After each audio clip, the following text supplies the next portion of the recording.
Welcome to NTD Newsroom. I'm Fiona G. Stock markets rise as news of a U.S.-China trade meeting is welcomed. More on these talks, which will be happening in Switzerland. And President Donald Trump also just attended the swearing-in ceremony for the ambassador to China.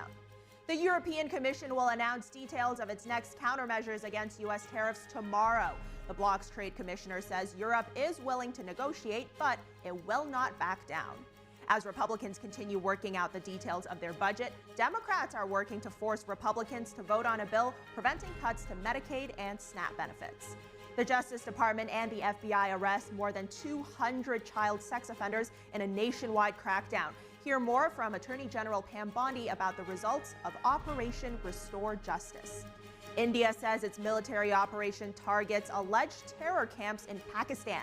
Meanwhile, the U.S. Embassy in Pakistan advises Americans to avoid conflict zones. More on South Asia tensions.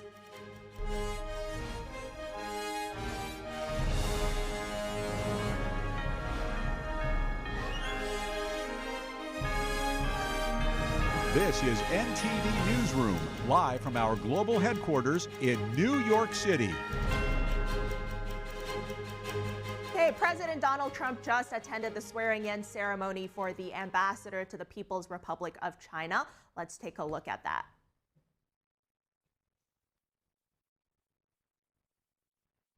The United States and China are set to hold high-level trade discussions. Now, Treasury Secretary Scott Bessent and Trade Representative Jameson Greer will meet with their Chinese counterparts in Switzerland over the weekend. Trump announced yesterday that the Chinese regime wants to engage with the United States as its economy feels the impact of the tariffs. The president says the communist nation is suffering greatly because it's not doing trade with the United States. Currently, U.S. tariffs on Chinese imports stand at 145%, while China has imposed 125% tariffs on American goods. News of the planned Geneva meeting sent U.S. stock market futures higher. Markets in China and Hong Kong followed suit during Asian trading today. The European Commission will announce details of its next countermeasures against U.S. tariffs tomorrow, should negotiations with Washington fail. European Trade Commissioner Marko Sefcovic provided the update at a news conference in Singapore. The new measures would represent the European Union's response to U.S. import tariffs on cars and so-called reciprocal tariffs on most other goods. Now, in April, the EU approved 25% tariffs on American imports amounting to $23 billion. The bloc has suspended the duties until July after President Donald Trump announced a 90-day pause of reciprocal tariffs. Sefcovic was speaking after the bloc signed a digital trade agreement with Singapore. The commissioner said today, quote, "I would like to make it very clear that negotiations clearly come first, but not at any cost." Over on Capitol Hill, Democrats are ramping up pressure on Republicans who have vowed not to cut Medicaid and SNAP, which was formerly known as the food stamp program. Here's NTD's Melina Wisecup. Democrats aim to force Republicans to go on the record on whether or not they support cuts to social safety net programs like Medicaid and food stamps.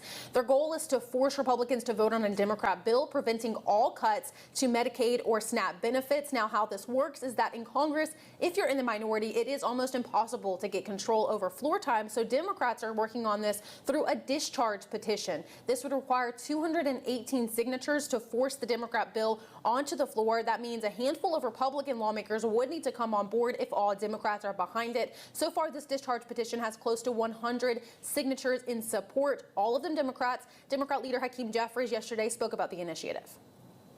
The discharge petition is now live on the House floor. All we need are 4 Republicans to do the right thing, stand up for Medicaid and stand up for SNAP so they can stand up for the American people. And we can stop the devastating cuts that Republicans are proposing. Leader Jeffries also dismissed a similar effort that was unveiled earlier this week by a group of vulnerable House Republicans. They unveiled a point of order resolution meant to prevent their own leadership from cutting Medicaid and food stamp benefits from the most vulnerable people, such as pregnant women or people with disabilities. But the Democrat leader says that if those Republicans were serious about preventing cuts to those programs, they would take the quicker route of joining his discharge petition. Back to you in the studio. Police say 11 teenagers linked to the Tren de Aragua gang recently attacked 2 New York City cops in Times Square. 5 illegal immigrants from Venezuela have been arrested in connection with the alleged attack. Borders Czar Tom Homan says ICE is coming for them and also warned that those who try to stop them from executing the law will face prosecution. This speaking on Fox News. Take a look. You want to put roadblocks up and not cooperate. You want to hide. You want to not open the door. Then the agents are going to start prosecuting you criminally. Then after you get out of jail from that prosecution, then we'll deport you. Game's over.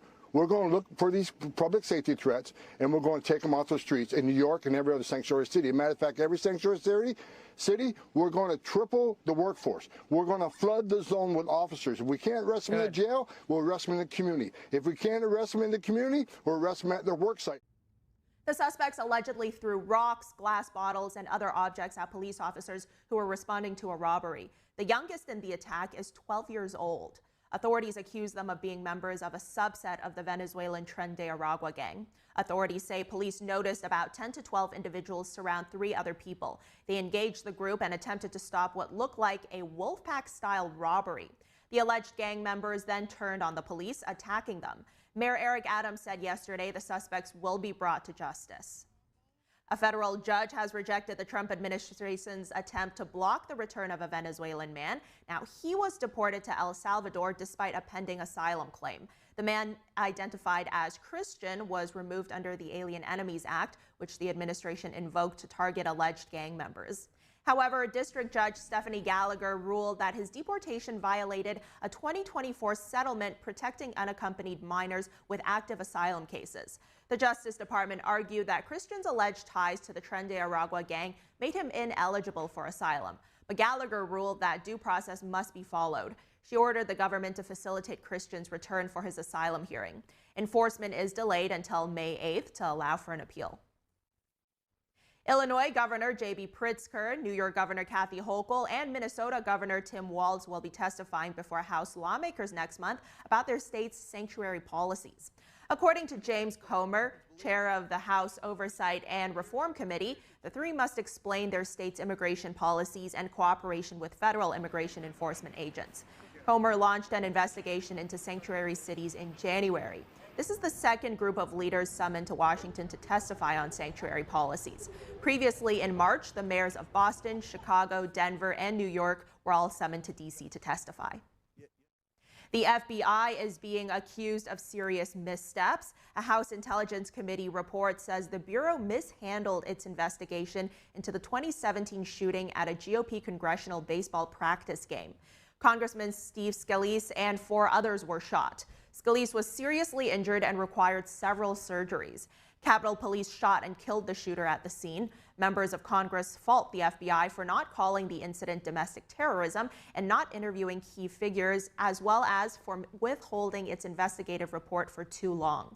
The committee also found that the FBI did not come up with a timeline of events surrounding the shooting and criticized the FBI's characterization of the shooter's motive as suicide by cop.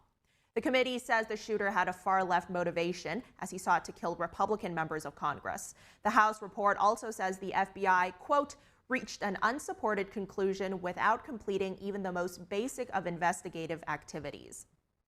Now, the FBI has responded to NTD's request for comment, saying that the agency is grateful for its partners in Congress. The message said Director Kash Patel is committed to working quickly and transparently with Capitol Hill to ensure the American people receive the full truth that they deserve, adding that all requested documents have already been delivered. And moving on, this morning, Attorney General Pam Bondi and FBI Director Kash Patel, they both announced the arrest of 205 alleged child sex predators in Operation Restore Justice. This was an incredible operation done in conjunction with the FBI and our prosecutors. Children and their families now have a chance to heal. These are online predators. Think about this. 115 victims, children. In 5 days, we were able to help. This kind of work takes a toll on the FBI agents and the prosecutors who are doing this every single day.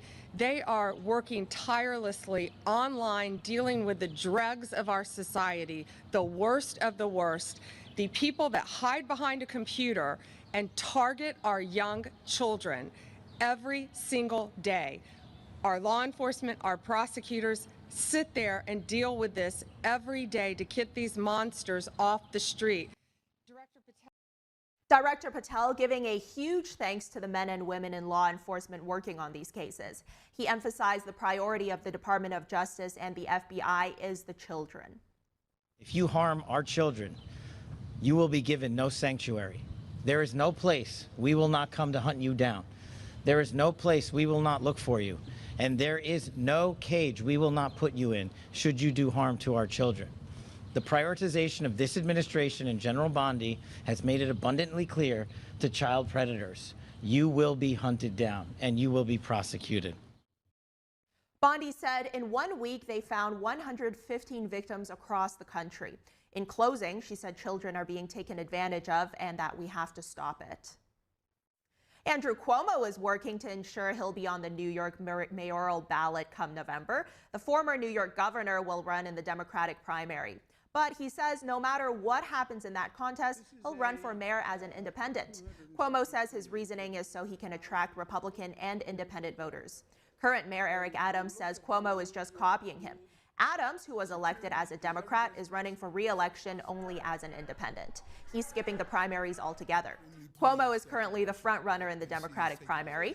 The crowded contest still has months of advertising and 2 debates before the party will nominate a candidate. The battle to replace retiring Illinois Senator Dick Durbin is heating up. Democratic Congressman Raja Krishnamurthy has announced his bid for the Illinois Senate primary. Krishnamurthy has represented a swath of the Northwest Chicago suburbs since 2017. He joins a growing field of primary candidates, including House colleague Robin Kelly and Illinois Lieutenant Governor Juliana Stretton.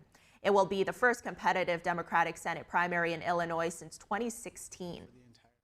The Trump administration is launching a formal review into anti-Semitic activity at the University of Washington. This comes just a day after dozens of protesters were arrested during a campus occupation. The Departments of Education, Health and Human Services, and the U.S. General Services Administration announced the review last night. They cited growing concerns over student safety and rising anti-Semitism on college campuses. The Trump administration praised the University of Washington for denouncing Monday night's protests and supporting the arrests made by police. But it added the university must go further in order to prevent future violence and to ensure Jewish students have a safe and productive environment on campus. Education Secretary Linda McMahon called the protests a horrifying display and said the administration will not tolerate what she described as lawlessness targeting Jewish students. The occupation on Monday night lasted several hours and caused significant damage to the university's engineering building. Those arrested now face charges ranging from trespassing to property destruction. The University of Washington condemned the occupation, calling it both illegal and destructive. Meanwhile, over to Columbia University, it announced yesterday that it will lay off nearly 180 staff members after the Trump administration revoked more than $400 million in federal research funding. The layoffs represent about 20% of university employees who were funded by the now terminated federal grants.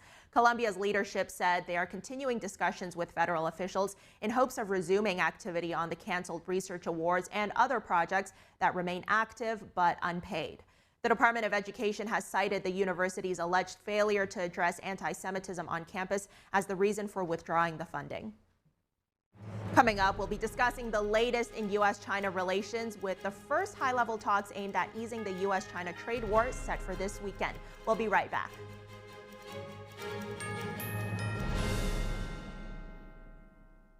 As we naturally age, many people are getting zero amount of this incredible and unique substance. That's when we start seeing an impact in our joints, skin, nails, and even our digestion. People ask me, Dr. X, what is the #1 supplement I should be taking? My answer is multi-collagen protein. People's reactions to me, people were like, what are you doing? What is going on? You look amazing. You have a glow about you. What makes Ancient Nutrition Multi-Collagen stand out from other brands? 10 types of collagen. It's grass-fed, pasture-raised with vitamin C and probiotics. It's proven to reduce joint discomfort rapidly, continuously, and persistently. It improves the appearance of crow's feet after 4 weeks and improves skin tone after 8 weeks. And it promotes hair thickness, growth, and a reduction in hair breakage. It has transformed everything from my hair. Like, my hair was starting to kind of just, come out, and I don't have that anymore. My skin feels amazing. Call the number on your screen and find out how to get a free bottle when you order, plus free shipping and our 30-day money-back guarantee. And as a bonus, we will include Dr. Josh Axe and Jordan Rubin's revolutionary book, Multi-Collagen Makeover, free with your order, plus free shipping and free returns. I have implicit trust in Dr. Axe because the plan worked. I'm living proof of it.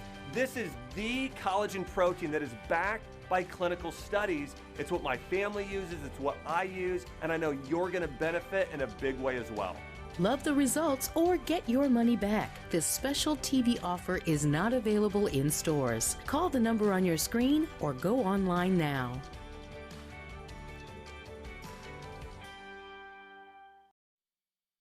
Hey, have you heard what's happening at Mathis Home? The Monumental Savings Event is happening right now. Save big on our newest arrivals. We have hundreds of sofas with styles you love at unbeatable prices. Like this one. At just $5.99, you can enjoy this contemporary sofa by Ashley, complete with 5 accent pillows. Just one of over 100 great sofas in stock and ready for you to enjoy tonight with fast and free delivery. So don't miss out on the Monumental Savings Event happening at your furniture superstore, Mathis Home. Life's daily battles are not meant to be fought alone. We're not powerless, so long as we don't lose sight of what's important. Don't be afraid to seize that moment to talk to your friends. Cloud, you okay? Because checking in on a friend can create a safe space. The first step on our new journey. You coming? Reach out to a friend about their mental health. Seize the awkward. It's totally worth it.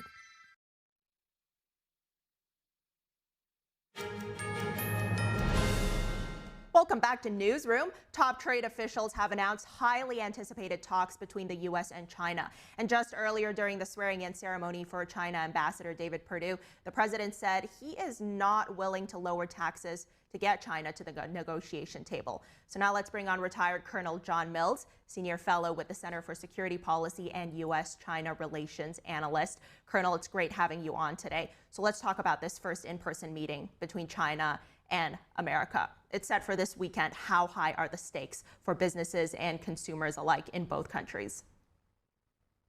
Well, thank you, Fiona. Well, it's very important. Now, some of the narrative from legacy media has been that America is hurting.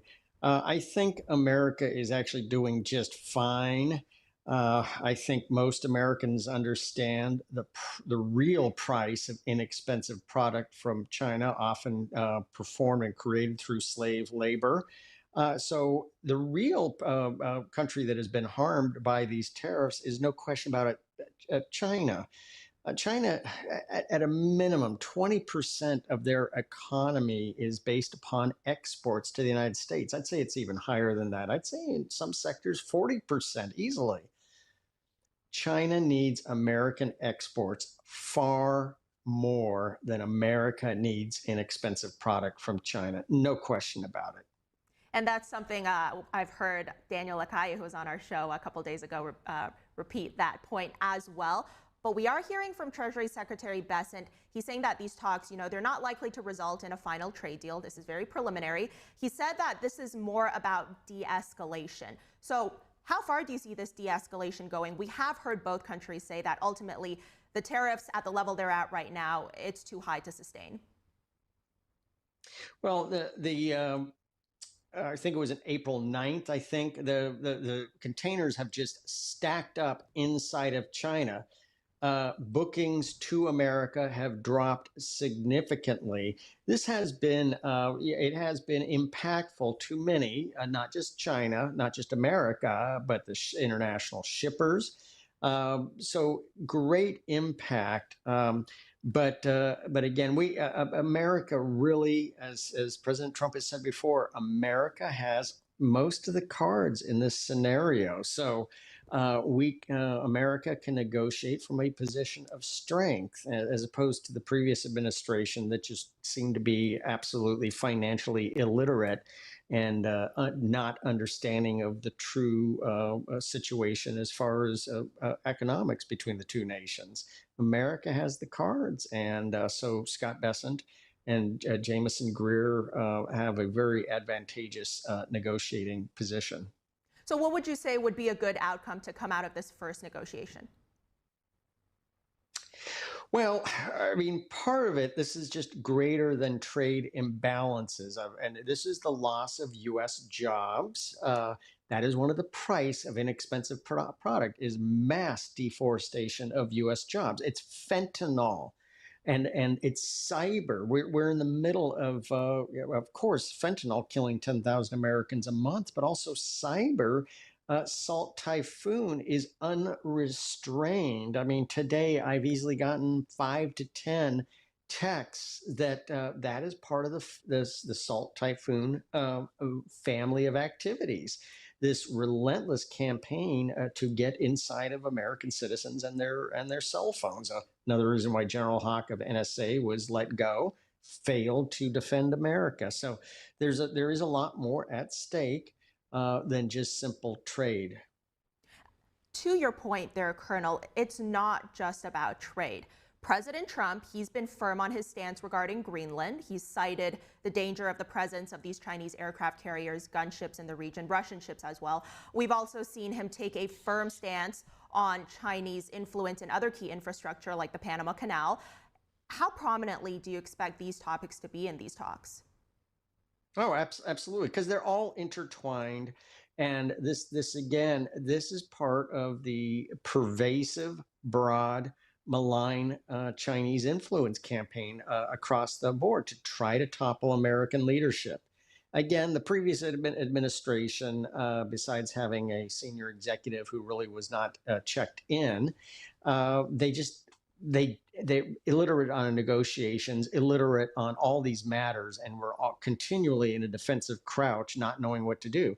No, President Trump and his team know exactly what to do. And you want to stop Chinese fentanyl? It's trade. You want to get reassert American involvement, as the enduring treaty says, in Panama and eject Hutchinson Port. Well, you know, we have the cards on this. We have the cards. Greenland and Chinese malign efforts to infiltrate Greenland, especially through Huawei and the telecommunications provisioning. Chinese transits over the pole. All these things, they're all related. America is in the driver's seat on these matters, and we finally have an administration and their members who know how to negotiate and deal firmly with China. Okay, so these talks are going to be happening in Geneva, Switzerland. Is there any significance to this location being chosen? Well, it's kind of considered a neutral point where the parties can come together. You know, that way it's not, you know, they're not gamesmanship on who gets to, you know, who has to travel where.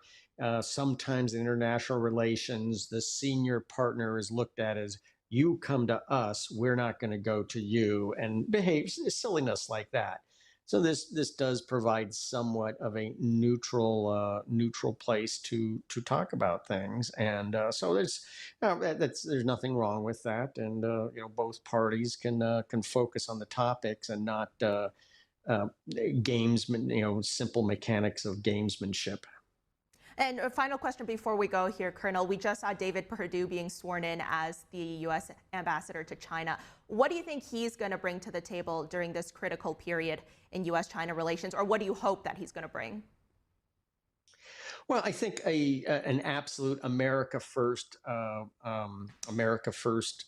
point of view, and I think that's the challenge with most of the ambassadors, ambassadorial staff of the previous administration, is most of them just do not have an America first point of view, and this is unashamed. This time around, The president is picking ambassadors that will assert and put the interests of American citizens first. There's nothing wrong with that. It's a good thing. And that gives us a good starting point on negotiations. We're going to put the interests of Americans first. So it's good. Purdue is a great choice and will be very effective in representing American interests to China. It's going to be highly anticipated talks this week. Retired Colonel John Mills, thanks for coming on today. Thank you, Fiona. Coming up, India says that its military operation targets alleged terror camps in Pakistan. Meanwhile, the U.S. Embassy in Pakistan advises Americans to avoid conflict zones. We'll have more on South Asian tensions after this break.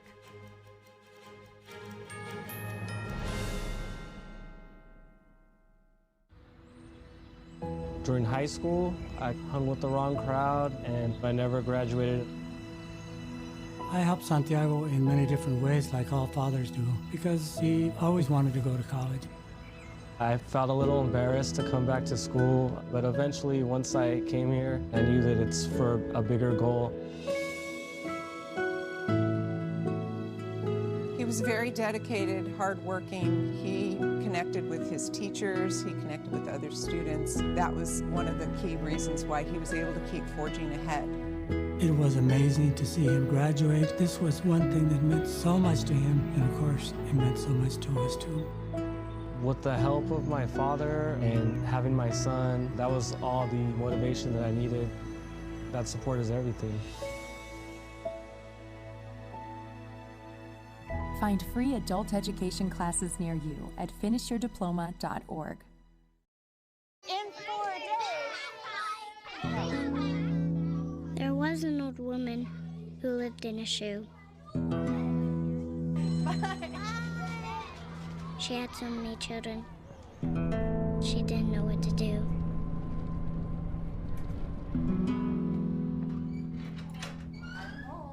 Did you have a good day at school? She gave them some broth without any bread. There you go.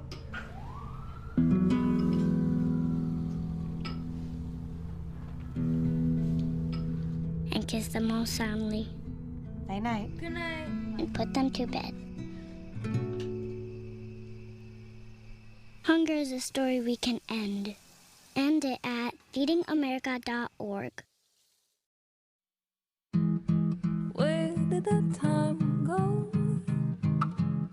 Somehow I lost all those years. Where did the time go? I don't know how I got here. Oh, how did I get here?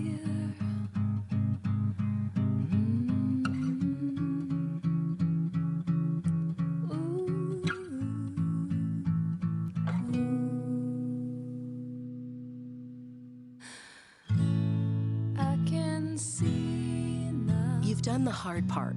You quit smoking. Now do the easy part and get scanned for lung cancer. If you smoked, you may still be at risk, but early detection could save your life. Talk to your doctor and learn more at savedbythescan.org.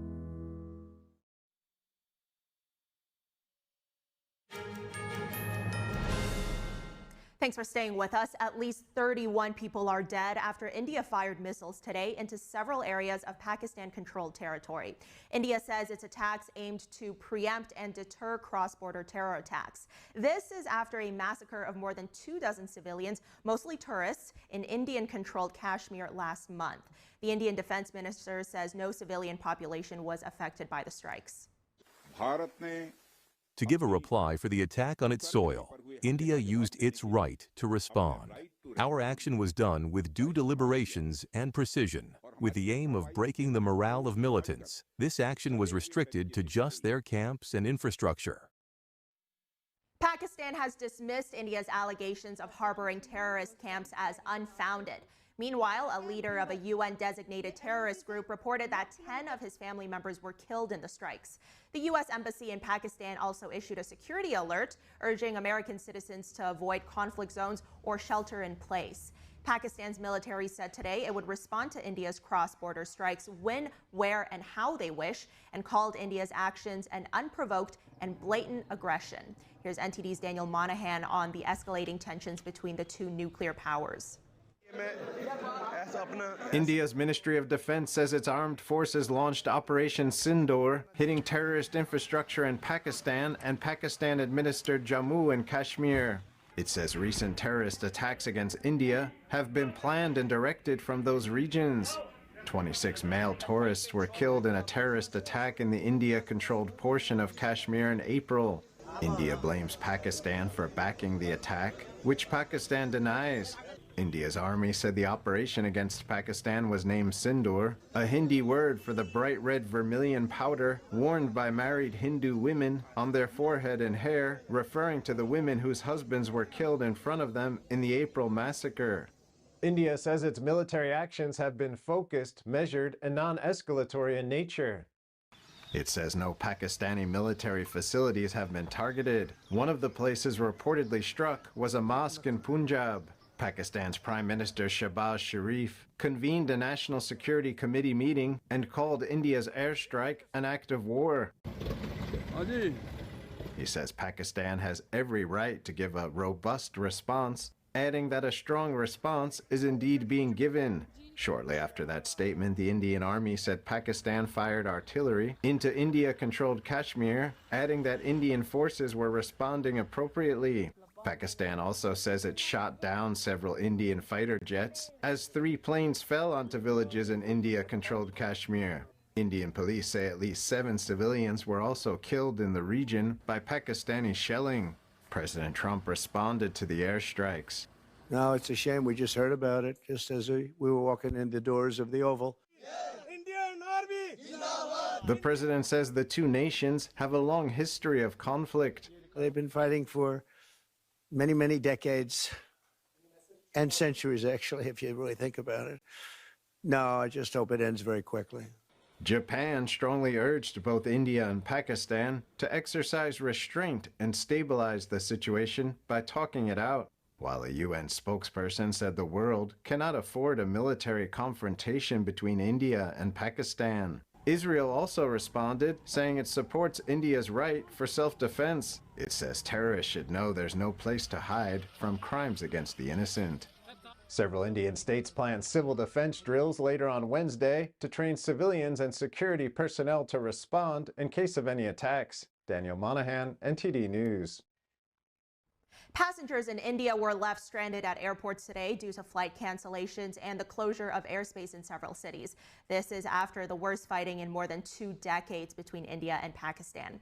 Several Asian airlines were rerouting or canceling flights to and from Europe, and about a dozen Indian airports were shut after the fighting erupted.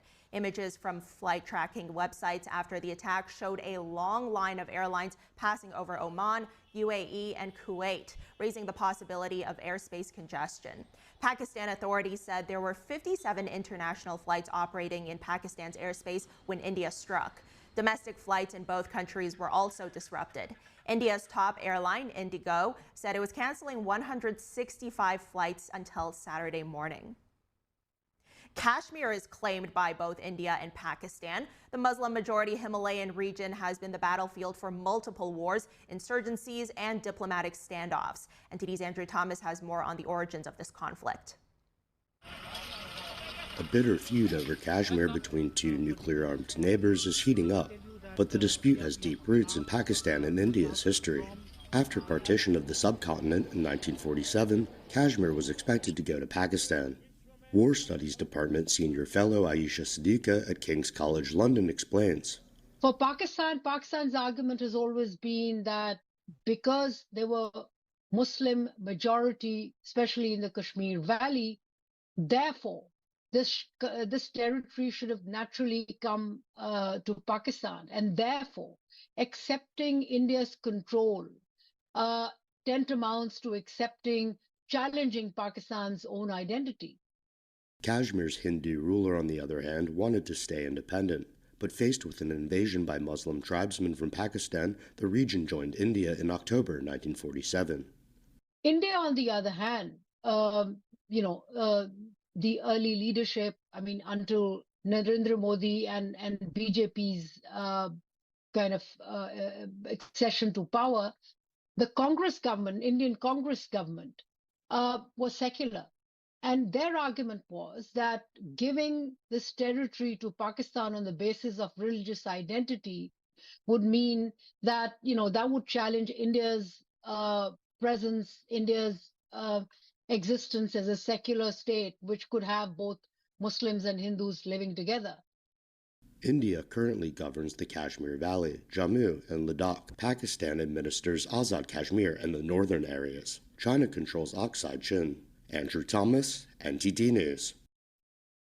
And from one conflict to another, Ukraine reportedly keeps attacking Moscow as communist leaders from China, Cuba, and Venezuela arrive in Russia's capital. The Kremlin has been asking for a ceasefire this week as the leaders are visiting. NTD's international correspondent Arian Pazdar has the latest. Venezuela's socialist leader Nicolas Maduro arriving in Moscow on Tuesday night. That's to attend Russian celebrations this week, commemorating 80 years since the end of World War II. The president of Cuba is already in Russia as well. Chinese leader Xi Jinping is still scheduled to get to Moscow. The Kremlin has requested a 3-day ceasefire for this week's celebrations. It's not clear if that's to protect the communist leaders.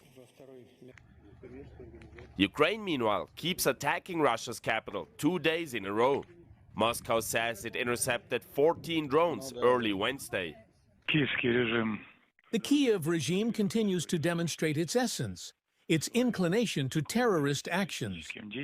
While calling the attacks on Moscow acts of terrorism, Russia reportedly keeps attacking Ukraine's capital city, Kiev. Ukrainian officials say at least 2 civilians are dead after attacks early Wednesday. And in related news, on Tuesday night, President Trump held a press conference alongside the organizer of the 2026 Soccer World Cup, which will be played in the US.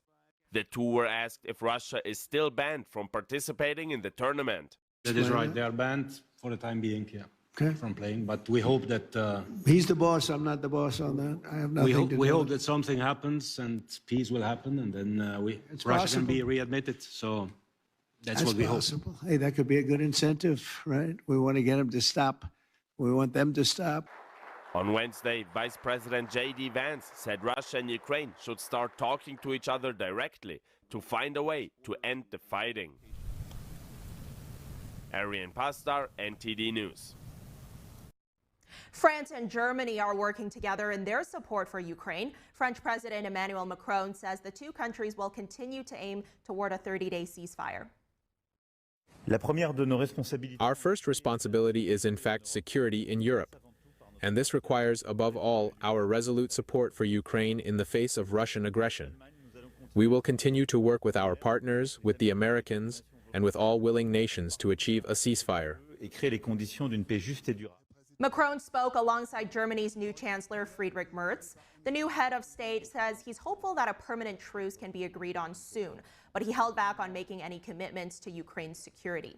According to Merz, Germany will give details on security guarantees only after there's an agreement for a ceasefire. He said without details for a truce, Germany cannot know what the reality on the ground will look like. And coming back here to the U.S., President Donald Trump just held a swearing-in ceremony for his new envoy to China as the two countries are set to begin formal talks amid trade tensions. Let's go now live to NTD's White House correspondent Iris Tao. Iris, tell us more about this new ambassador and expectations for him. Good afternoon to you as well, Fiona. So President Trump inside the Oval Office just now held a swearing-in ceremony for his new ambassador to China, a former Georgia Senator David Perdue. And Perdue is taking up this post as trade tensions escalate between the U.S. and China amid heightened tariffs from both sides, when President Trump has imposed at 145% tariffs on Beijing. Meanwhile, President Trump, while laying out his expectations for Perdue during his new term, says that Perdue will be seeking fairness for American workers in China. Watch. As our lead diplomat in Beijing, David will work to promote American interests and stability in the Indo-Pacific, help stop the flood of Chinese fentanyl across our borders, which we have to do. We lost, I believe, 300,000 people last year. Seek fairness and reciprocity for the American worker, ensure the safety of our citizens overseas, and promote peace in the region and in the world. And now Ambassador Perdue, in addition to previously being a one-term senator in the U.S. Senate, also was a CEO for a Fortune 500 business with a 40-year-long career in international business. And he has always held critical views on Beijing. During his confirmation hearing last month, he says that he believes that the U.S. needs to stand up to Beijing's unfair trade practices after turning a blind eye for decades. He also says that he believes American buyers have the power of dealing a fatal blow to Beijing if they stop buying goods from China. Watch. This is a new kind of war. It's not Cold War, it's not a kinetic war, it's a different war. And they described it to us in the book called Unrestricted Warfare back in 1999, and they're executing against that. I wrote an article about it a year ago.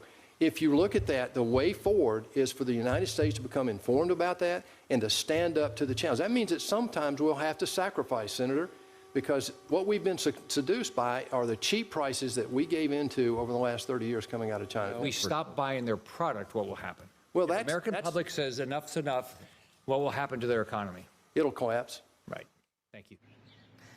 On Chinese economy, President Trump recently has repeatedly suggested that his high tariffs on Chinese goods have dealt a heavy blow to Beijing's economy, saying that China's economy is being decimated. While we know the upcoming trade talks are beginning, it remains to be seen if the economic situation will change. And meanwhile, back to Perdue, he has always also talked about human rights situations in Beijing, saying that that's going to be his top priority in his new role. He has also called for an education process for everyday Americans about the dangers posed by the Chinese Communist Party. Back to you. Well, the U.S. is also set to kick off those formal trade talks with Chinese officials this weekend in Switzerland. Tell us more about that. What's the president expecting? Sure. So as announced just last night, U.S. Treasury Secretary Scott Bessent, as well as Trade Representative Jamison Greer, will be meeting with Chinese economic officials in Switzerland this upcoming Saturday. And meanwhile, President Trump today, when asked about what his expectations are for that upcoming meeting, he hints at a need for the U.S. to cut that massive trade deficit with China by saying that amid the high tariffs, the U.S. is now no longer losing trillions of dollars to China when it comes to trade. And he also pushed back actually against a claim that it was the U.S. who tried to initiate this first set of trade talks. And he also asked that he's not going to lower tariffs in order for Beijing to come to the negotiation table. Watch. Are you open to pulling back your tariffs in order to get China to the negotiating table? No. They said we initiated. Well, I think they ought to go back and study their files. And in other news, President Trump, at the beginning of the swearing ceremony, also announced that he's designating tomorrow as the victory day for the U.S. to celebrate its victory during World War II. He says that he saw how all the countries, including Russia, are all having a big day tomorrow. And he says that it's time finally for the U.S. to start taking credit for its achievements as well. Back to you. Iris, thank you. All right, coming up, real ID requirements are now in effect in order to board a flight for domestic travel. But are people actually aware of this new rule? Hear what some passengers are saying after this break.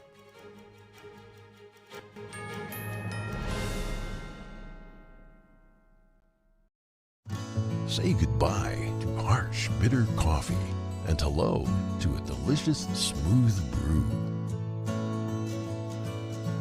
With specialty quality beans, expertly roasted in-house, you'll taste the difference with every sip.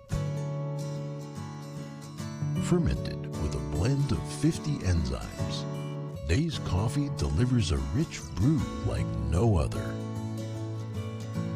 Made with the highest grade specialty beans available, you're sure to taste the difference. Elevate your morning with Dave's enzyme fermented coffee. Shenyun Creations, the streaming platform from Shenyun, featuring world-class dance, past programs, and all original music.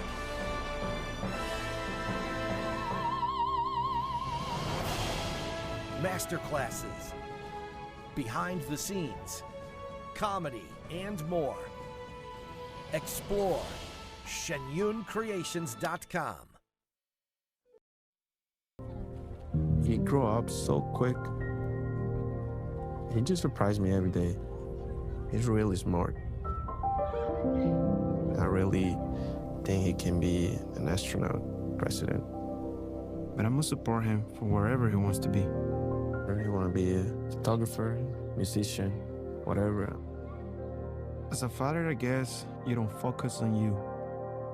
I put himself first. That's what a dad does. I debate all day. It's what I do. But there are some things that are undebatable, like your mental health.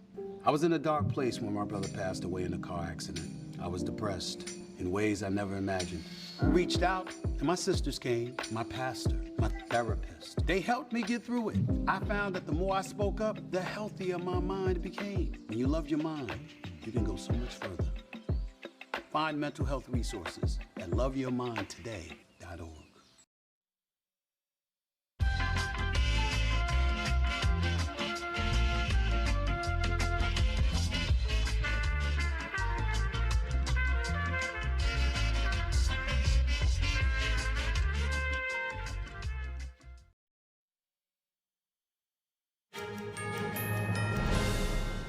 Welcome back. Co-chair of the Congressional Executive Commission on China, Representative Chris Smith, is now holding a press conference. He's with human rights organizations focused on combating human organ harvesting. They're calling for the passage of H.R. 1503, the Stop Forced Organ Harvesting Act of 2025.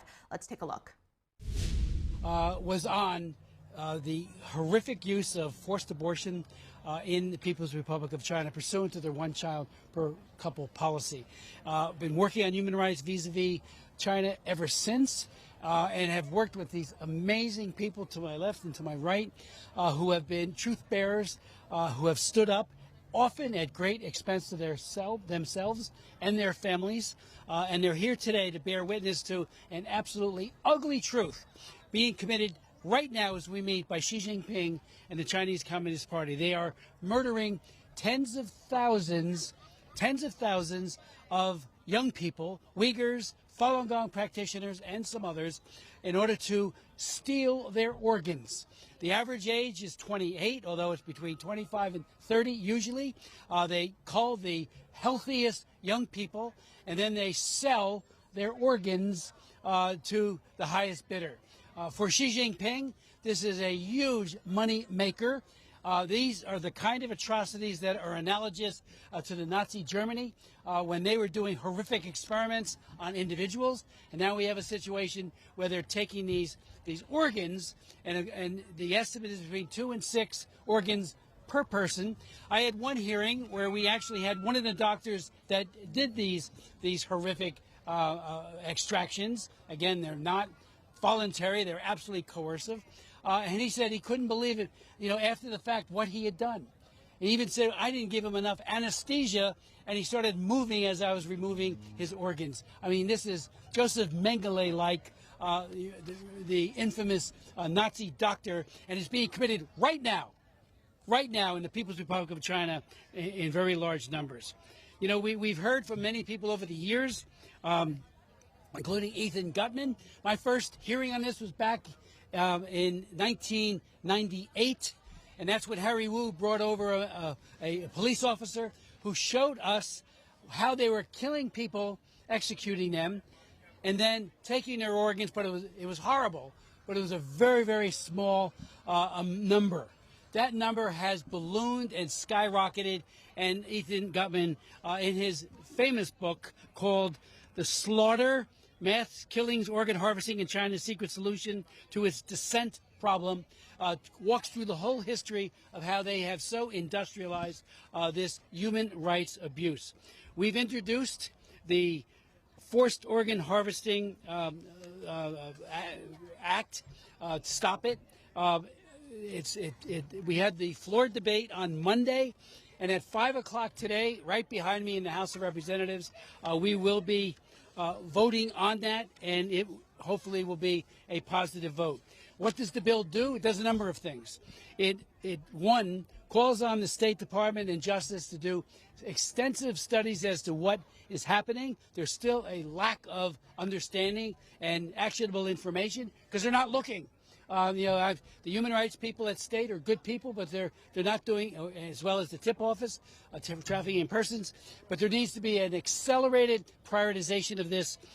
We also, anyone who is involved with this, like say in Shanghai or anywhere else, we will refuse them a visa to come here, and also make them unable to participate economically in anything going on here.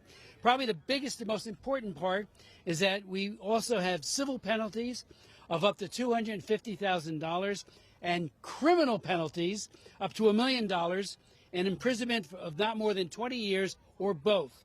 So these are serious sanctions against individuals, and I think we need to stop the cover-up. There are many people in this town, particularly on K Street, who want to gloss over all of that, say, oh, aren't things nice with China? Not when they're killing people the way they are doing. And young people, you know, any 28-year-old say, what it would be like to be laying on a hospital table, trussed down, right before they put you to sleep, if they put you to sleep, taking your organs. It is outrageous, and we're going to stop it to the greatest extent possible through this legislation. We hope the Senate will take it up, and I appeal to them to do so quickly, and I know the President will sign it once it comes to his desk. So I'd like to ask Mark Yang, and do you want to do something? Let me introduce. I think Dean's got a plane to catch. Okay. So, thank you. Thank you, Chris. Now, one of our speakers is from Canada, and being Canadian, he's a hockey fan, and he has tickets to the Maple Leafs game tonight. So, out of deference to him and the plane that he has to catch in about, I don't know, you've got to leave in very shortly. We're going to ask Dean Baxendale to speak. Dean, by the way, is also among other hats that he wears, a publisher, and just published Rushan Abbas's book. Just came out.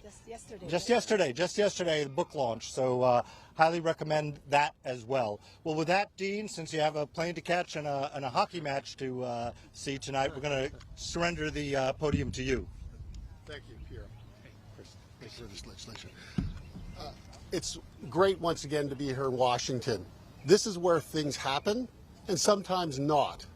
And with respect to China and the atrocities that continue to take place for all peoples inside China, this is a time to reflect upon the kind of work that the CECC has done, Congressional Executive Committee on China, Chris Smith and his championing of a number of bills over the years to bring the atrocities of the Chinese Communist Party to bear for all people. This is not an American problem. This is a global problem where governments around the world need to come together and actually work on legislation that takes on the CCP in a serious way, penalizes them, puts people in jail if they decide to come to our countries. But we need to do what they're doing to us. They continue atrocities all over the world. They continue transnational repression. And Rushan Abbas's book, Unbroken, which will officially be launched here in Washington on June 3rd, speaks of the atrocities to the Uyghur people. But this goes to the Falun Dafa, this is the Hong Kongers, and we have published a number of books on these subjects. David Kilgore first alerted me really to this. David Kilgore, Liberal MP in Ottawa, wrote a book called Bloody Harvest. And it was through David. He was on the board for the China Democracy Fund, and David really gave me the deep dive on this particular, what I call a genocide as well. So we need to stand together as Americans, as Canadians, as global citizens to combat the scourge that is the Chinese Communist Party. It is the world's largest transnational organized crime group, as I have published in a number of different books, and we need to continue to expose them. Hopefully they reform and we allow the people in China to be free. So thanks again for being here and look forward to the next speakers. Thank you. Thanks. Do you want to show the book there? Yeah, there you go. Got it. Good. All right, thank you. Well, why don't we segue to Rushan Abbas, since we just heard her name mentioned, and then after that, Mark, we'll go to you. Thank you.